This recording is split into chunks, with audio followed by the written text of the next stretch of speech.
네, 반갑습니다, 여러분들. 자, 우리 이번 시간은요, 우편 및 금융상식 기출문제 5강 강의 되겠고요. 이번에 우리가 풀이해야 될 문제는 2016년 7월 23일 날 시행되었던 계리식 5회 시험입니다. 자, 1번 문제부터 보겠는데, 자, 1번 문제 여러분들, 자, 보시면 2016년도 요때부터 제가 이제 실제 시험에 참여를 했었고요. 실제 이제 시험장 가서 문제를 풀었었는데 처음 문제를 딱 받자마자 야, 이런 식으로 문제를 내는구나라고 저도 깜짝 놀랐던 그런 문제입니다.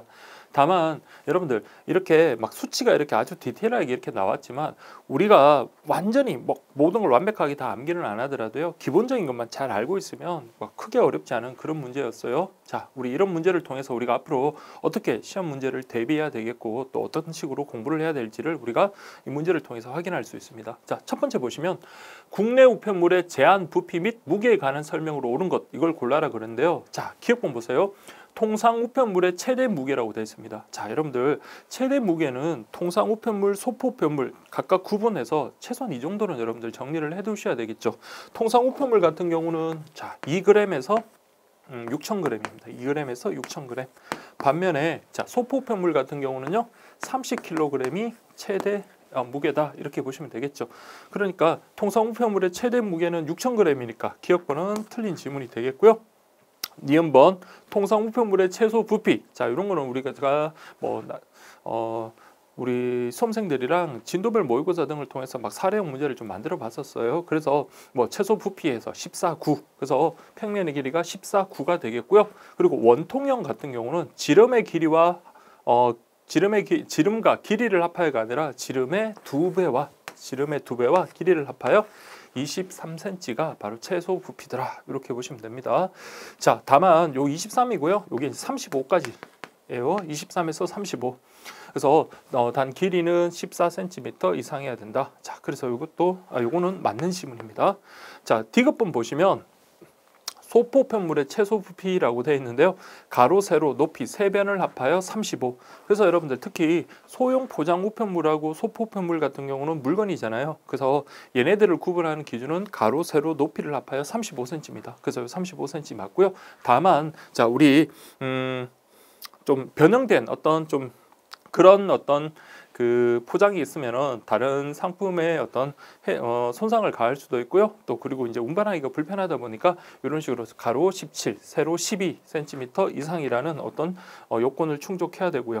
그리고 자, 우리 소포 우편물의 최소 부피는 자, 일반 우리 직육면체로 따졌을 때 가로, 세로, 높이 세 배를 합하여 35cm, 그리고 원통형도 마찬가지입니다. 그래서 지름의 2배, 그리고 길이를 합하여 35cm. 예, 맞는 지문입니다. 그래서 니은하고 디귿이 맞고요. 리을본 보시면 소포 우편물의 최대 부피. 자, 소포 우편물의 최소 부피는 35cm, 최대 부피는 얼마였습니까? 가로, 세로, 높이를 합하여 160cm. 그러나 가장 긴 변의 길이는 1m를 초과할 수 없다, 이렇게 여러분 정리하셔야 되겠죠. 그래서 여기는 1m가 아니라 160cm 이내 되고요. 단 어느 변이나 1m를 초과할 수 없다, 이렇게 돼야 되겠네요. 자, 그래서 우리 옳은 것 하면 니은 디귿이 되겠고, 기억 리을은 틀린 지문이 되겠습니다. 자, 그래서 우리 정답은 3번 이렇게 체크하시면 되겠고요. 자, 다음 문제 볼까요?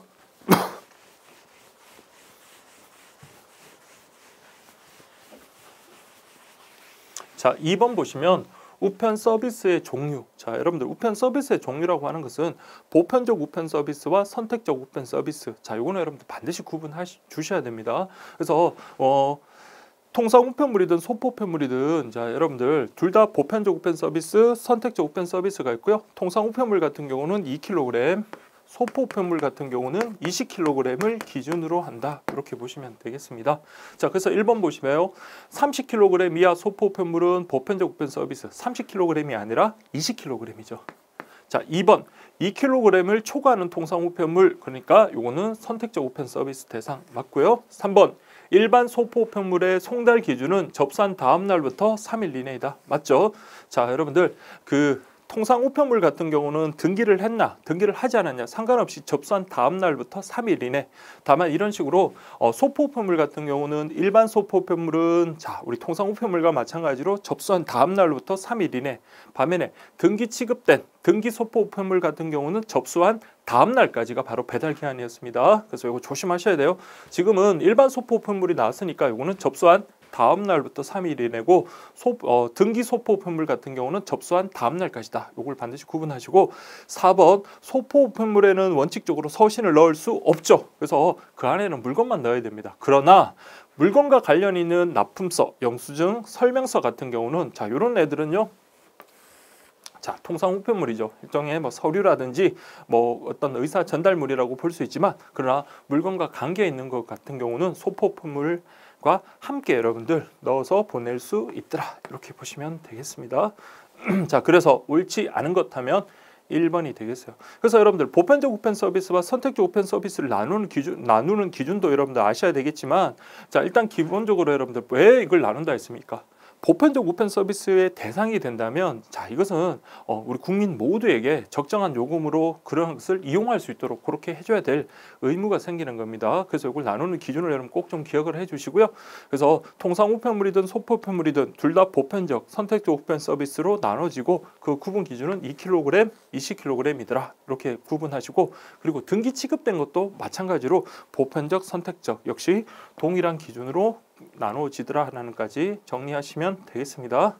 자, 그래서 2번 문제 정답은 1번이 되겠네요. 자, 다음 3번 한번 볼까요?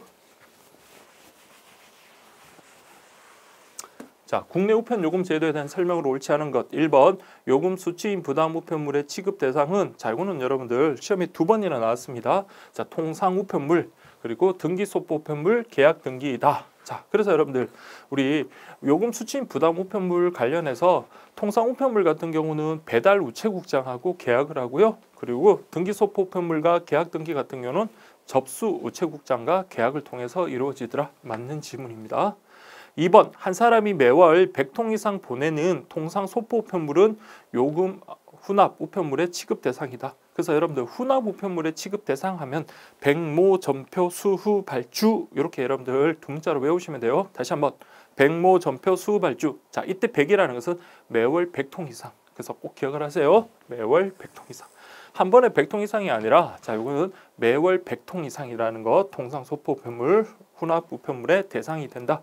3번 요금 별납 우편물은 관할 지방우정청장이 지정하는 우체국에서만 취급이 가능하다. 요거는 문장 그대로 나왔네요. 그래서 별납 우편물 같은 경우는 관할 지방우정청장이 지급하는 우체국에서 이용이 가능하고요. 요때는 우편 취급국도 포함이 되더라는까지 기억을 하시고 반면에 혼합 우편물 같은 경우는 자 우편 취급국의 경우에는 총괄 우체국장이 승인한 곳에서만 가능하더라. 이렇게 구분하셔야 됩니다. 자, 어쨌든 3번도 맞고요. 4번 이거 지난 시간에 했던 거랑 같은 거네요. 요금 수취인 부담 우편물의 발송 유효 기간은 3년 이내로 제한하며 배달 우체국장과 이용자와의 계약으로 정한다. 자, 우리 3년이 아니었죠. 그래서 여기는 2년이 돼야 됩니다. 우리 지난 2014년도 시험에서는 1년이 나왔고요. 자, 2016년도 시험에서는 3년이 나왔고 자, 우리 정답은 2년 이내로 요금 수취인 부담 우편물의 발송 유효 기간을 정한다라고 그렇게 여러분들 정리하시면 되겠습니다. 자, 그래서 3번 문제 정답은요. 4번이 되겠고요. 다음 4번 문제. 자, 여러분 4번 문제는 우편 4.3 사용계약에서 단독 문제가 나왔습니다. 자, 우리 여기 나왔던 문제뿐만 아니라 2019년도에 좀 더 추가된 내용도 있으니까 그것까지 여러분들이 잘 정리를 나중에 하셔야 될 겁니다. 자, 1번 보시면 우편 4.3은 2인 이상이 공동으로 사용할 수 없죠. 자, 여러분들 우편 4.3 하나 가지고 동네 사람들 아니면 뭐 여러 기업들이 함께 그렇게 사용할 수 없고요. 법인, 공공기관 등 단체 우편물 수령인은 몇 명까지? 5명까지 등록이 가능합니다. 자, 그 다음 요거 두 개 구분하셔야 돼요. 자, 2번 우편물을 다량으로 받는 고객은 우편물을 정해진 날짜에 찾아갈 수 있으며 여러분들 자, 우편 4.3 이용계약의 좋은 점이 뭡니까? 언제든지 수시로 찾아갈 수 있어요. 정해진 날짜가 아니라 수시로 찾아갈 수 있다. 그렇게 보시면 되고 그 다음 수취인의 주거지나 주소 변경이 있을 경우는 이용할 수 없다. 자, 우리 4.3 사용계약이랑 우체국 내에 여러분들은 4.3을 갖다가 이용하는 건데, 자, 우리 수취인이 이사 간 거하고 전혀 관계가 없겠죠. 그렇기 때문에 자, 주소 변경에 상관없이 이용할 수 있다는 장점이 있습니다. 3번 우편 4.3의 사용계약을 하려는 사람은 계약 신청서와 등기 우편물 수령을 위하여 본인의 서명표를 우체국에 제출하면 된다. 자, 제가 실제 이제 이 시험 문제를 풀 때, 자, 이게 정말 많이 헷갈렸습니다. 이거 아무리 여러분들 제가 그냥 뭐 기술 지식이 많은 것도 아니었겠지만 그 당시 이걸 아무리 봐도 여러분들 맞는 것 같아요. 그래서 정말 이게 좀 많이 헷갈리는데 나중에 보니까 문제 이게 좀 의문이 드는데 어쨌든 자, 등기우편물 수령을 위하여 자, 본인의 서명표를 제출하면 된다가 아니라 본인뿐만 아니라 대리인의 서명표도 함께 제출해야 됩니다. 근데 이게 엄밀히 따지면 이거는 여러분들 좀 문제가 있는 거예요. 만약에 대리인이 없다. 그러면 여러분들 본인의 서명표만 내면 되는 거잖아요. 그럼에도 불구하고 이런 문제를 냈다는 게 조금 의아스럽습니다. 어쨌든 자, 본인뿐만 아니라 그것을 수령할 수 있는 대리인의 서명표까지 함께 제출하라. 이게 이제 우리 공고 나온 지문이니까 그래서 이게 틀린 지문입니다. 그렇지만 시험장에서 정말 정확하게 맞출 수 있었던 거는 정말 요 4번이 워낙 확실했기 때문에 가능했어요. 보시면 국지 100배라 그랬습니다. 자, 그래서 여러분들 자, 우편 4.3은 한정되어 있는데 그것을 이용하려는 사람이 많다. 그러면 여러분 제비뽑기로 해가지고 야, 제비뽑기에 당첨된 사람만 우선적으로 이용할 수 있어. 이렇게 하는 게 아니라 국지 100배라 그랬습니다. 국지 100배. 그래서 어떤 순서? 국가기관, 지방자치단체, 그리고 일일 배달 예정 물량이 100통 이상인 다량 이용자, 그리고 우편물 배달 주소지가 4.3 설치 우체국의 관할 구역인 사람. 그래서 국지 100배 이렇게 여러분들 기억하시면 돼요. 그래서 이런 순서대로 우선 계약을 할 수 있다. 확실히 맞는 지문이죠. 자, 그래서 자, 4번 문제 정답은 4번이 되겠습니다. 자, 그 다음에 5번 볼까요?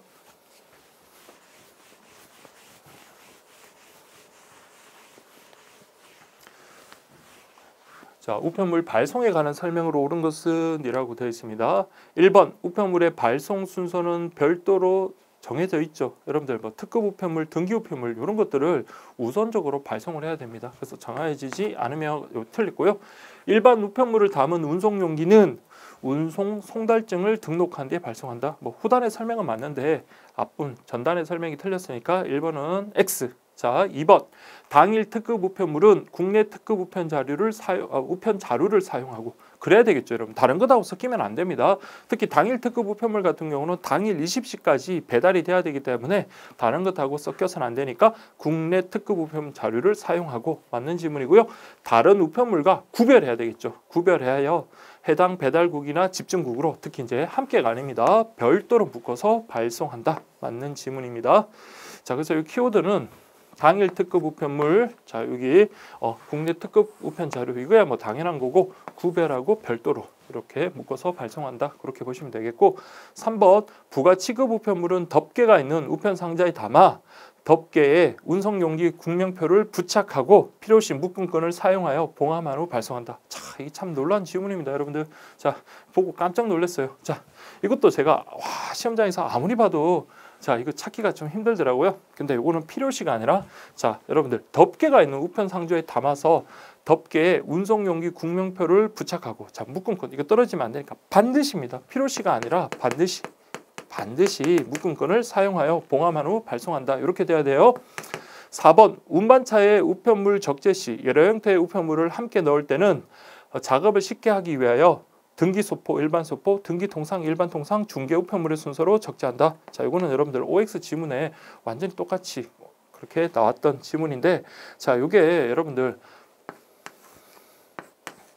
이왕이면 자, 여러분들 우편물을 갖다가 이렇게 적재할 때 어떻게 해야 돼요? 크고 무거운 물건을 갖다가 아래에다 둬야 되겠죠. 그리고 가볍고 그리고 곧 꺼내야 되는 걸 위로 둬야 됩니다. 그러면 자, 크고 무거운 거는 소포 우편물인데 그 중에서 더 빨리 꺼내야 되는 거는 등기소포가 되겠죠. 등기소포. 그러면 제일 밑에 깔리는 거는요, 일반소포. 이렇게 되겠습니다. 자, 그 다음에 이제 통상 우편물과 관련해 가지고도 먼저 꺼내는 게 등기통상이겠죠. 그래서 여기는 등기통상. 얘네보다 늦게 꺼내는 게 일반통상. 그리고 중간에 여러분들 운송자끼리 만나서 서로 교환하는 그게 바로 중개 우편물. 그래서 자, 적재할 때는 제일 먼저 뭐부터 한다고요? 일반 소포, 등기 소포, 그리고 일반 통상, 등기 통상, 중개 우편물 요 순서대로 적재를 해야지 꺼내기가 편하겠죠. 자, 그래서 여러분들 등기 소포, 일반 소포가 아니라 일반 소포, 등기 소포, 그리고 등기 통상, 일반 통상이 아니라 일반 통상, 등기 통상, 그리고 마지막이 중개 우편물 그렇게 되겠습니다. 그래서 4번 틀린 지문이 되겠네요. 그래서 5번 문제 정답은 2번이 되겠습니다. 자, 다음 6번 볼게요. 이거.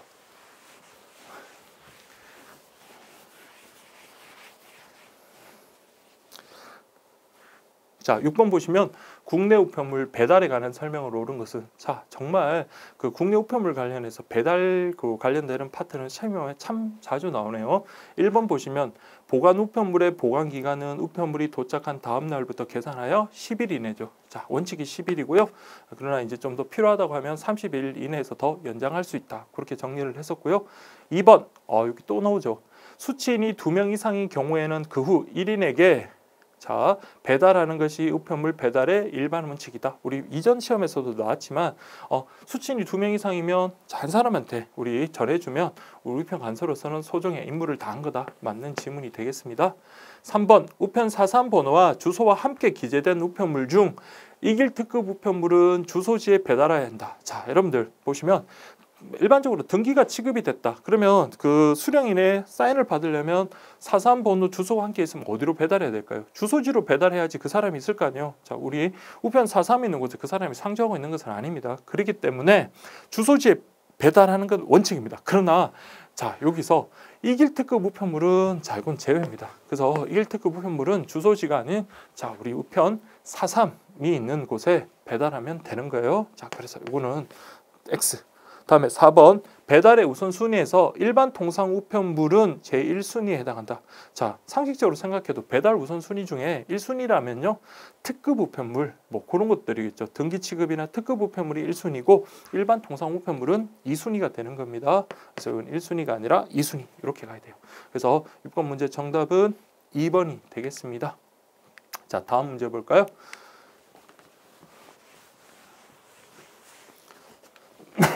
자, 7번 보시면 우리나라에서 국제 초특급 우편물을 발송할 수 없는 국가는 하고 아주 간단한 문제입니다. 그래서 일단 결론적으로 정답은 1번이었고요. 우리 자, 이 문제가 출제될 당시에 2016년도에는 4개 국가, 6개 도시에 그 국제 초특급 우편물을 발송할 수 있었거든요. 그래서 일본, 싱가포르, 베트남, 홍콩이었습니다. 그러나 현재 여러분들 우리가 이용할 수 있는 거는 현재 2020년 기준으로 홍콩하고 베트남이에요. 그래서 어쨌든 출제 당시에서는 답은 1번이고 현재는 여러분들 홍콩이랑 베트남 이렇게 여러분 정리하시면 됩니다. 자, 다음 8번 볼게요. 국제 우편에 관한 설명으로 옳지 않은 것 1번. 자, 국제 반신 우편권은 만국 우편연합 자, 국제 사무국에서 발행한다. 자, 여러분들 국제 반신 우편권이 단 한 번도 이전에는 나온 적이 없었습니다. 그래서 야, 이제 좀 나올 때가 됐지 않았습니까? 라고 말씀을 드렸었는데 그때 이제 나온 게 통으로 문제가 나온 게 아니라 지문 하나로 나왔어요. 그래서 국제 반신 우편권 관련해서 여러분들 가장 기본으로 해야 될 게 만국 우편연합 자, 국제 사무국에서 발행을 하고요. 그리고 각 국가의 우정청에서 판매를 합니다. 이걸 구분하셔야 돼요. 그래서 발행은 어디서 한다? 자, UPU 즉 만국 우편연합의 국제 사무국에서 발행한다. 맞는 지문입니다. 2번 국제 우편 수취인 부담은 수취인 부담 우편물은 선편, 항공 등의 부가 지급을 할 수 있다. 자, 여러분들 우리 그 수취인 부담 이런 말이 나오면 여러분들 자, 특히 IBRS 자, 요게 나오면 여러분들 부가 취급하고는 친하지 않아요. 그래서 우리 국제 우편 요금 수취인 부담 같은 경우는 항공을 이용할 수 있고요. 항공만을 이용할 수 있고 항공을 이용할 수 있지만 선편은 안 되고요. 그리고 각종 부가 지급이 허용이 아니 됩니다. 자, 그래서 2번 X. 다음 3번 보시면 자, EMS 배달 보장 서비스는 제공된 배달 예정일보다 48시간 안에요. 그래서 제공된 배달 예정일보다 지연된 사실이 확인됐다. 자, 그러면 그 지연된 것만큼 자, 뭘 해준다? 우편 요금을 배상해줘야 됩니다. 4번 국제 초특급 서비스는 배달 결과를 배달 당일 발송인에게 알려주는 서비스 제공한다. 그래서 일반적으로 EMS 같은 경우는 요청한 경우에만 그 발송 사실을 알려주지만 국제 초특급 우편 서비스 같은 경우는 그냥 배달 결과를 발송인에게 알려주는 그런 서비스 제공해 주더라. 이렇게 보시면 됩니다. 그래서 옳지 않은 것 하면 2번이 되겠네요. 자, 다음 9번 보겠습니다.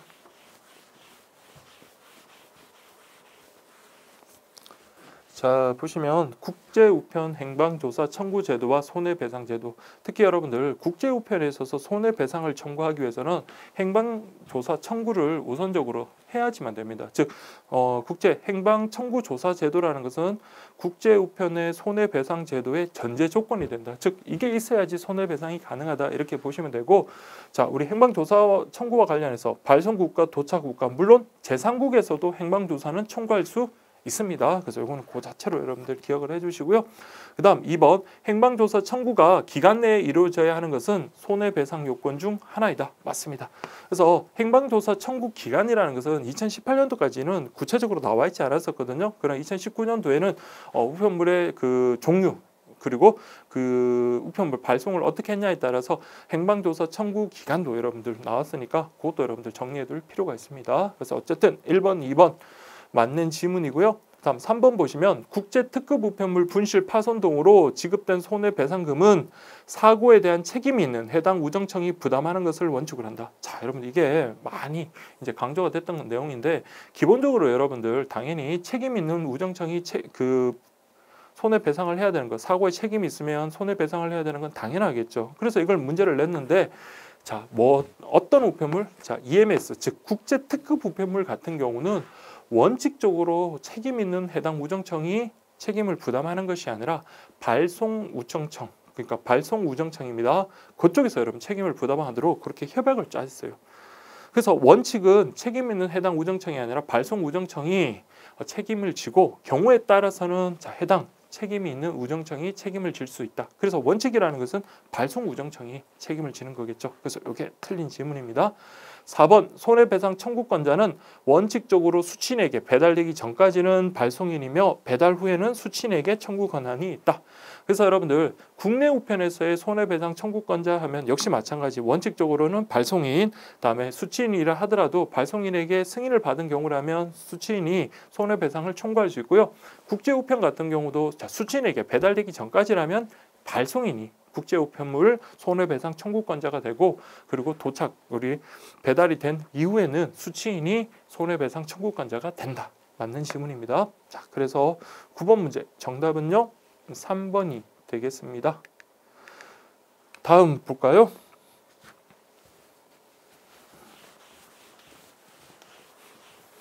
자, 2016년도 시험은 여러분들 자, 지금 우리가 이렇게 풀지만은 그 당시 상당히 난이도가 높다라고 했었습니다. 그래서 2016년도에 합격자들 중에 우리 우편 금융상식 뭐 영어까지 포함해서 90점 넘는 분을 제가 거의 보지를 못했어요. 대부분 80점, 85점 정도에서 합격자가 결정이 됐던 그런 문제입니다. 자, 어쨌든 그래서 그 중에서도 여러분들 가장 이제 난이도가 높았던 걸로 이제 생각되는 문제가 바로 10번 문제예요. 이 문제 한번 보세요.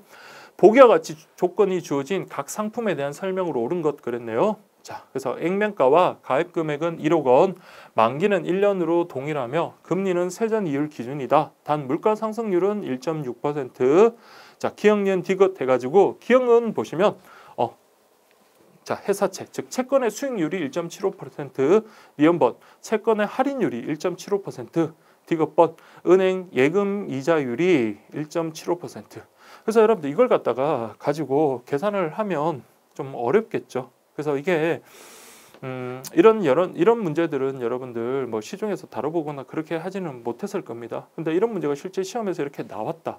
그러면 여러분들이 좀 더 유도리, 소위 말해서 이 표현이 적절한지 모르겠지만 좀 유도리 있게 여러분들이 좀 변형해서 풀면 훨씬 더 편할 것 같아요. 자, 얘네들 다 보면 1.75%죠. 그러면 얘네들을 갖다 그냥 10%로 그냥 이렇게 바꿔주면 됩니다.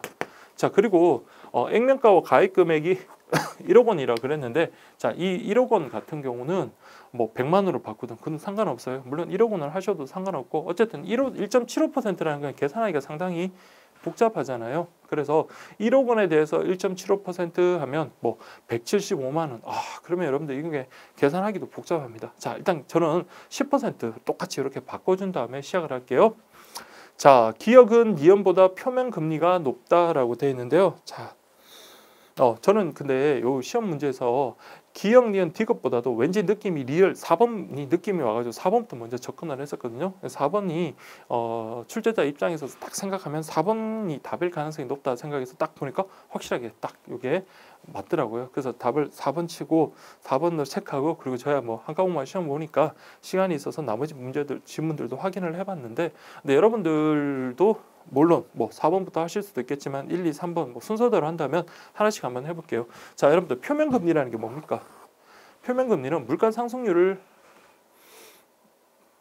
반영하지 않은 금리, 그건 명목금리고 표면금리는 그냥 액면가입니다. 액면가. 자, 그럼 보세요.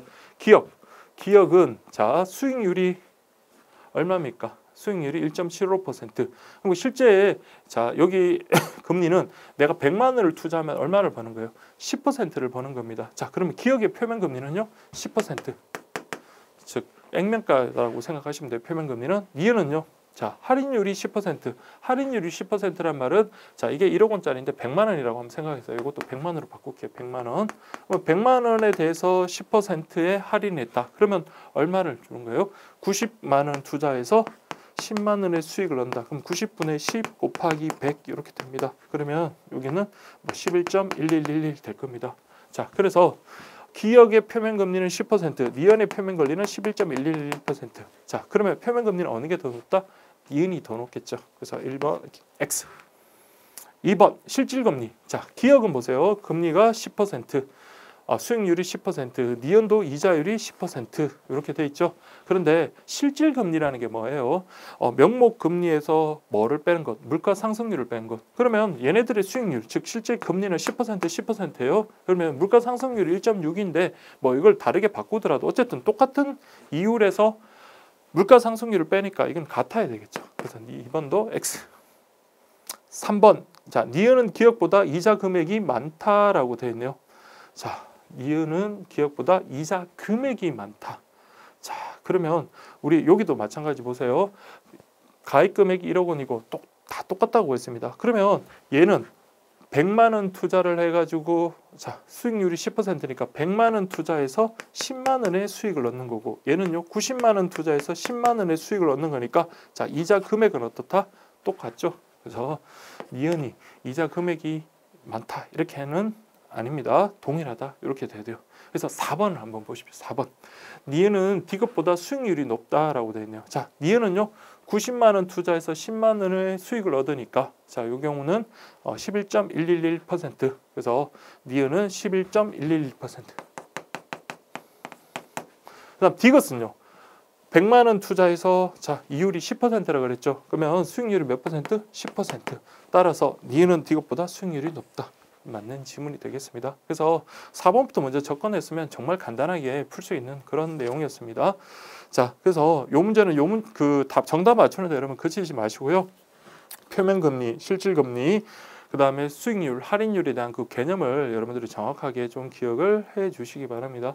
그래서 그런 것들을 좀 기억을 하시고 그리고 이런 문제가 나왔을 때 실전에서 이런 좀 뜻밖의 문제를 만났을 때 내가 좀 문제를 좀 쉽게 내가 풀 수 있게끔 변형을 해서 그 문제에 잘 적응할 수 있는 그런 연습을 좀 하셔야 될 것 같아요. 그래서 2016년도에서 가장 이제 난이도가 높았던 문제가 바로 이 10번 문제였습니다. 어쨌든 정답은요 4번이 되겠습니다. 자, 다음 문제 볼까요? 11번 문제입니다. 자금 세탁 방지 제도에 대한 설명으로 옳지 않은 것 그랬네요. 그래서 자금 세탁이란 요 일반 개념입니다. 일반적으로 자금에 위법한 출처를 숨겨 적법한 것처럼 위장하는 것. 그러니까 실제로 위법한 출처가 있음에도 불구하고 마치 적법한 것처럼 숨기는 것, 위장한 것 맞고요.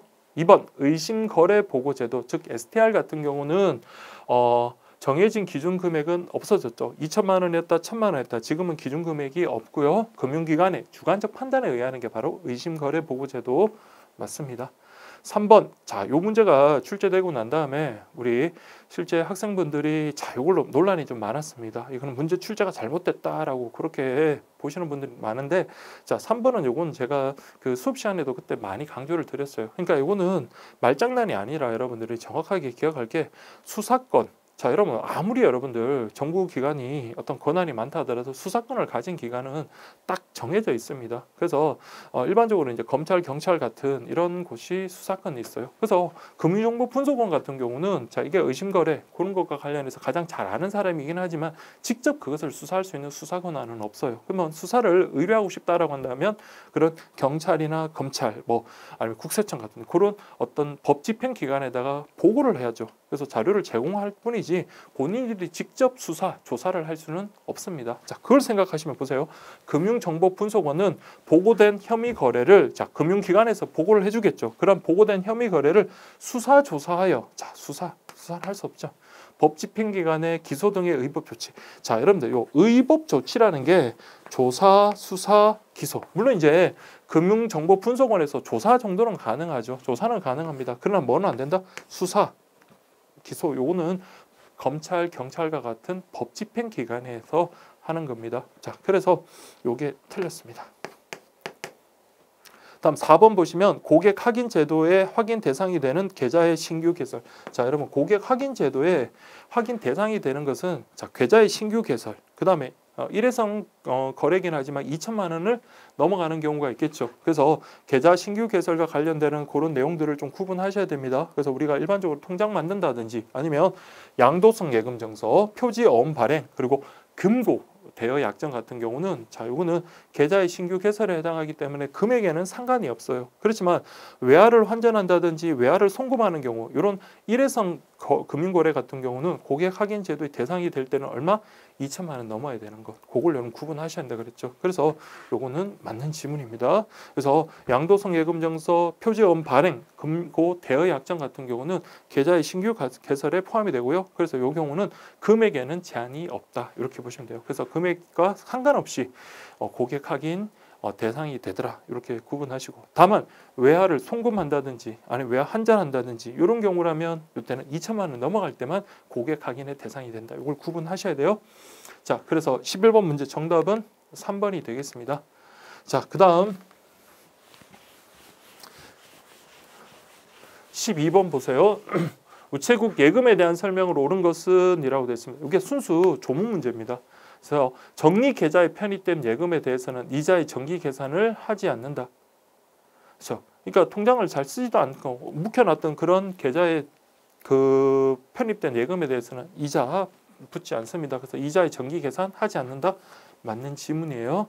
그래서 이게 좀 불이타기는 했었습니다. 그래서 이게 조문에 나왔던 그 내용이었어요. 자, 그런데 이것만 보더라도 여러분들 답을 찾을 수 있어요. 자, 2번 보세요. 약관의 조항은 우체국과 예금주 사이에 개별적으로 합의한 사항에 우선한다라고 되어 있습니다. 여러분들 기본적으로 약관이라는 것은 금융기관 일반적으로 이렇게 만들어 놓은 부동의 문자에 써있는 겁니다. 그러면 약관이라고 여러분 무조건 약관을 우선 적용하는 게 아니에요. 약관이라는 것은 정형화된 계약이잖아요. 그러면 금융기관과 그 계약자 사이에 합의를 할 수 있습니다. 그러면 합의했다 그러면 합의를 우선 하려고 우선적으로 적용하기 위해서 별도로 개별 약정을 통한 합의를 하는 거겠죠. 그래서 우리 보시면 약관의 조항은 우체국과 예금주 사이에 개별적으로 합의된 사항에 우선한다가 아니라 뭐가 우선한다? 개별적으로 합의된 것이 우선합니다. 이걸 우리가 뭐라고 합니까? 개별 약정 우선의 원칙. 자, 요거 2번도 이걸 가지고 또 문제 잘못 냈다고 그때 한참 막 주장하고 논란이 있던 그런 우리 수험생분들이 있는데 그거는 절대적으로 우리 수험생분들이 잘못 생각한 거예요. 요거는 아무 문제가 없는 겁니다. 자, 그래서 개별 약정 우선의 원칙에 따라 약관에 있더라도 약관 말고 당사자들끼리 합의한 것이 우선적으로 적용된다. 그렇게 봐야 되겠고요. 3번 예금주 본인이 전화로 사고 신고를 철회하는 것은 영업시간 중에만 가능하다. 자, 여러분들 사고 신고를 철회하는 것 이건 언제든지 할 수 있습니다. 다만 나중에 문서로 이제 작성을 해야 되는 것은 영업 시간에 해야 되겠지만 급한데 여러분들 뭐 그 사고 신고하는 거나 사고 철회하는 것 이거는 언제든지 할 수 있어요. 전화로는. 자, 다음 4번 보시면 듬뿍 우대저축. 자, 이거는 우리 아직 안 배웠었는데, 자, 이거는 우체국 예금 상품 중에 하나인데, 자, 이 문제 상당히 좋은 문제예요. 듬뿍 우대저축은 어디에 분류가 됐냐면 입출금이 자료운 예금에 분류가 됐습니다. 그래서 입출금이 자료운 예금 같은 경우는, 자, 여러분들 반드시 정리를 해야 돼요. 그래서 입출금이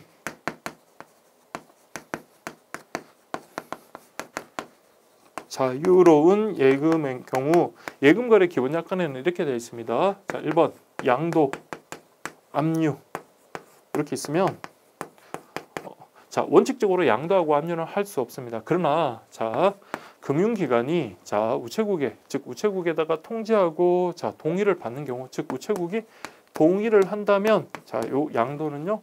원칙적으로 이렇게 안 되지만 동의가 있다면 가능합니다. 그러나 압류는요. 아무리 동의가 있다 하더라도 할 수가 없어요. 그래서 예금주를 보호하기 위해서 입출금 및 자료운 예금에 대해서는 자, 우리 우체국이 그 양도에 대해서 동의를 해주면 양도가 가능합니다. 그래서 A라는 예금주 통장을 B라는 사람에게 넘기더라도 그걸 동의해주면 가능해요. 그러나 압류하는 것은 동의를 할 수가 없고요. 동의를 해준다 하더라도 압류를 할 수도 없습니다. 자, 그래서 보세요. 4번 듬뿍 우대저축, 즉 입출금이 자료운 예금에 대한 질권 설정은 자, 요 압류, 요게 이제 질권 설정입니다. 질권. 그래서 질권 설정은 사전에 우체국에 통지하고 동의를 받아야 한다. 아닙니다. 그래서 질권 설정은 허용되지 아니한다. 그리고 우체국에서 동의도 역시 허용이 안 되는 거예요. 그래서 12번 문제 정답은 1번 되겠습니다. 자, 다음 문제 볼까요?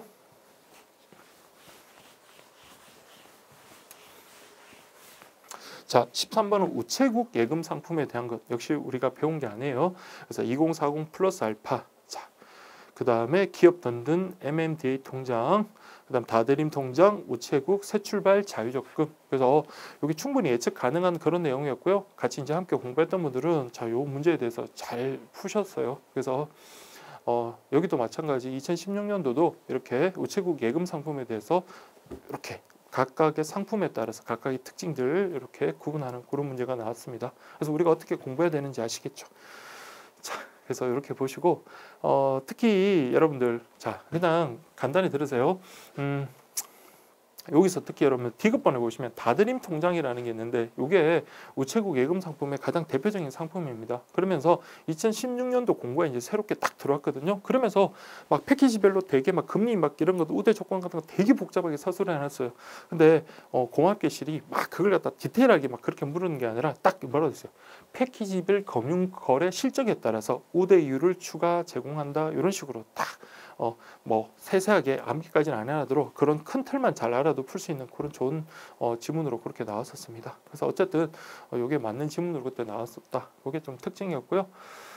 그러다가 2019년도에 와가지고는 이런 내용들을 대폭 그냥 축소시켜 버렸습니다. 그래서 예전에는 예금 상품과 관련해서 가입 조건, 그 다음에 막 우대 금리까지 기본 금리에서 우대 금리 이율, 조건, 그다음 우대율이 몇 %다 막 이런 것까지도 다 알았어야 되는데 2019년도부터는 이제 그렇게까지는 알 필요 없이 그냥 각각의 특징 정도만으로 간략하게 그렇게 처리가 됐더라고요. 우리 그 기본 교재도 실제 공부된 내용들 소개를 해놨으니까 보시면 알겠지만 이 부분에 대해서는 우리가 이제 좀 더 부담이 줄었다.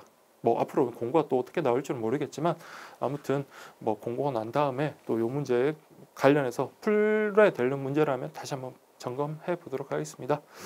자, 다음 14번도 마찬가지고요. 자, 역대급으로 역대급이 아니라 역대 우리 체크카드 상품 문제는 한 번도 나온 적이 없었습니다. 자, 그런데 우리 2016년도에 우리 같이 공부했던 수험생분들하고 같이 약속을 했었어요. 우리는 안 나오더라도 체크카드 상품에 대해서 공부하자. 그렇게 해서 최소한 키워드라도 딱 정리를 해서 공부를 하는 것이 수험생의 기본 자세다. 뭐 이렇게 하고 난 다음에 바로 이게 처음 이제 출제가 됐었습니다. 자, 근데 여러분들 그때 참 문제가 되게 쉬웠던 게 뭐냐면 자, 알뜰주유 체크카드라는 게 있어요. 알뜰주유. 그러니까 이게 뭐냐면 말 그대로 요 알뜰주유 체크카드가 있으면요. 우리 여러분들의 그 휘발유나 경유나 이런 기름을 넣을 때 할인을 대폭 해줘요. 자, 할인을 대폭. 그런데 얘의 특징이 뭐냐면 자, 이거 주유 카드이기 때문에 이분들은 운전하는 분들입니다. 그래서 그 기름 넣을 때 할인을 해주는 거지 이걸 교통카드로 쓸 수 있는 건 아니에요. 그래서 자가 운전을 하시는 분이기 때문에 우리 일반 교통 운송 수단을 갖다가 이용하는 경우가 별로 없단 말이에요. 그래서 교통카드 신청이 안 된다. 요것만 알았어도 바로 답이 나오는 그런 문제였고요. 근데 함께 공부했던 분들이 거의 대부분 잘 맞췄던 그런 문제이기도 했습니다. 그래서 어쨌든 14번의 문제 정답은 1번이었고요. 역시 마찬가지 2019년도 공부에는 내용이 엄청 많이 늘면서 체크카드 상품에 대해서 딱 특징들만 딱 그렇게 소개를 해놨더라고요. 그래서 그런 부분에 있어서는 오히려 상품 파트에서는 공부하기가 더 수월해졌다. 그렇게 말씀을 드립니다. 어쨌든 처음으로 여러분들 우체국 체크카드 상품 문제가 등장했던 게 바로 2016년도 기출문제더라. 그렇게 말씀드립니다. 자, 그 다음 15번. 제가 개인적으로 2016년도에 제일 어려웠던 문제가 바로 요거였어요. 자, 진짜 여러분들 보시면 자, 우체국 보험은 자, 기억년 5월에 제정된 이게 1925년인지 1929년인지 자, 지금이야 이제 공부를 했으니까 계속 반복을 하니까 바로 나오지만 처음에 여러분 저도 이제 시험을 그 2016년도에 시험을 치러 갔을 때 아무리 수업을 하고 뭐 교재도 만들고 문제집도 만들고 하지만은 이런까지 생각을 못 했습니다. 그러나 이제는 연도가 딱 1929년 1952년 요거 두 개는 확실히 알겠어요. 그래서 1929년 자 5월에 제정된 조선 간이생명보험령에 따라 자 종신보험과 니은으로 시판되었다 이렇게 되어 있습니다. 자 여러분들 종신이라는 것은 어떤 기간을 정해놓지 않고 어쨌든 사망만 하면 보험금을 수령할 수 있는 그런 게 바로 종신보험 있죠. 종신보험과 양로보험입니다. 양로보험. 자 그래서 우리 그 양로보험이라는 것은 자 생존보험하고 사망보험을 혼합시킨 걸 양로보험이라 하죠. 그래서 여러분들은 암기하세요. 그냥 지금 우리 교재도 있습니다. 1929년 자 조선간이생명보험령에 따라 종신보험과 양로보험이 시판되었고요. 52년 국민생명보험법 및 우편연금법이 제정되면서 간이생명보험이 자 국민생명보험으로 개칭되었다. 이렇게. 그래서 틀린 지문도 좀 헷갈리게끔 이렇게 잘 만들어 놨네요. 자, 그래서 우리 15번 문제 정답은 2번이 되겠습니다. 2번 그렇게 보시면 되고요. 자, 그 다음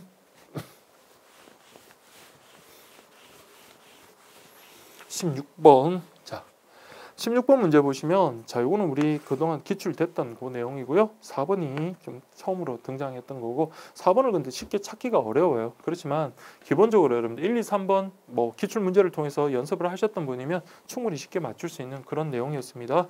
자, 첫 번째 보세요.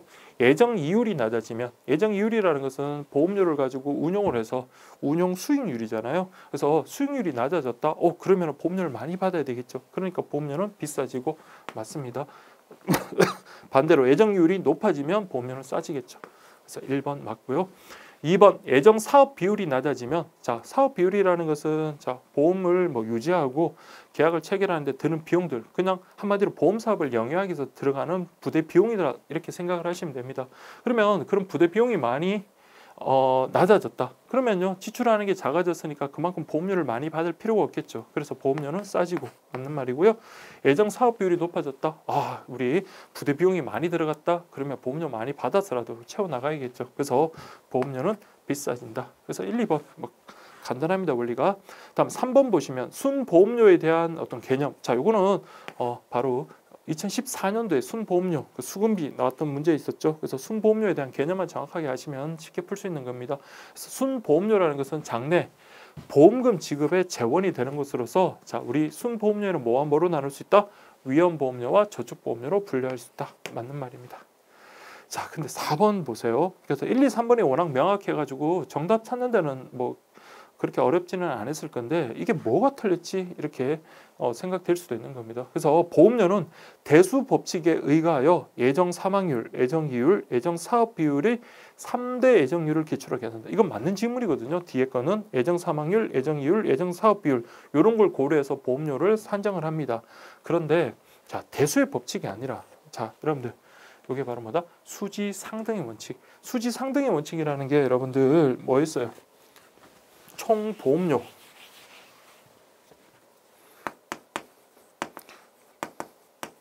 총 보험료는요 아이고.